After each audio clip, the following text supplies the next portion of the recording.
on leur explique, parce qu'ils ont besoin aussi souvent d'informations, c'est que les troubles psychiques, déjà c'est tout un spectre, ça dépend aussi du trouble. Et il y a plein de facteurs qui font qu'on tombe malade. C'est pas un gène de la maladie psychique, donc il y a plein de causes possibles, et que parfois il y a aussi des choses qu'on ne peut pas toujours expliquer de pourquoi quelqu'un est malade et pas soi.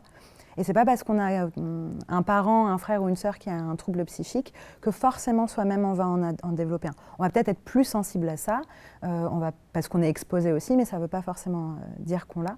Et puis dans les fratries, il y a souvent cette sensation un peu de culpabilité qu'on retrouve beaucoup, de dire voilà, est-ce que c'est un peu la loterie? Est-ce qu'en grandissant, moi j'ai le droit de parler des choses qui vont bien ou qui vont pas mal, qui vont mal chez moi parce que moi, mon frère ou ma soeur va pas bien. Donc est-ce que moi j'ai le droit d'avoir des projets? Est-ce que j'ai le droit d'être content d'avoir eu une bonne note à l'école?